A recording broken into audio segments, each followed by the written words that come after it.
আসসালামু আলাইকুম, সবাইকে স্বাগত জানাচ্ছি শহীদুল টেক চ্যানেলের পক্ষ থেকে।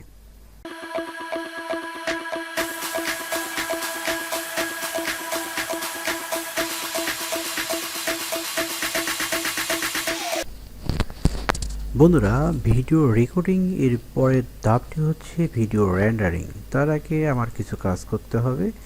আমি এখানে ভিডিও হয়ে যাওয়ার পর আমরা কি করেছিলাম, এখানে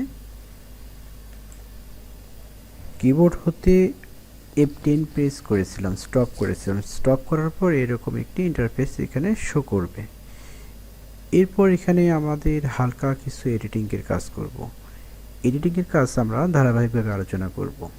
আমি সরাসরি এখান থেকে ভিডিওটা এডিটিং কিভাবে করতে হবে সেই কাজটি পরবর্তী টিউটোরিয়ালে দেখাবো। তো আমি এখান থেকে সরাসরি চলে যাচ্ছি রেন্ডারিং, অর্থাৎ আমি এই ভিডিওটি ইউটিউবে কিভাবে ছাড়ব তার জন্য আমরা MP4 হিসেবে এটা নির্বাচন করব। এই ফাইলটা এখান থেকে আমরা চলে আসব শেয়ার অপশনে ক্লিক করব। শেয়ার অপশনে ক্লিক করলে লোকেশন ফাইল এটা শো করবে। করার পর এখানে ওকে করে দেবেন। ওকে করে দিলে আপনার এখানে এরকম চলে আসবে। এর মধ্যে থেকে 720 যেটা আছে আপ টু 720 MP4 এটা সিলেক্ট করবেন। করার পর নেক্সট করে দেবেন। নেক্সট করার পর এখানে একটা প্রজেক্ট নাম দেবেন।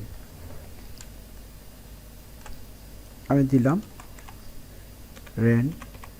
Rendering video.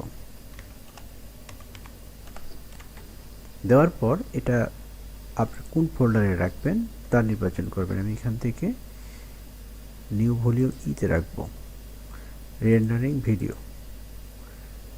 এখানে সেভ অপশন আছে, এখানে ক্লিক করব। করার পর ফিনিশে ক্লিক করে দিব। ফিনিশে ক্লিক করার পর রেন্ডারিং প্রজেক্ট এটি হতে একটু সময় লাগবে। 100% রেন্ডারিং সম্পন্ন হওয়ার পর আমরা দিস পিসি থেকে আমরা MP4 যে ভিডিও রেকর্ডিংটা আছে ওইটা আমরা ফেসবুক বা আমরা ইউটিউবে শেয়ার করতে পারবো। পরবর্তী টিউটোরিয়াল অবশ্যই দেখবেন এবং বিস্তারিত দেখুন, তাহলে শিখতে পারবেন কিভাবে ক্যামটাসিয়া দ্বারা আমরা ভিডিও এডিটিং করতে পারি। ধন্যবাদ এতক্ষণ সাথে থাকার জন্য।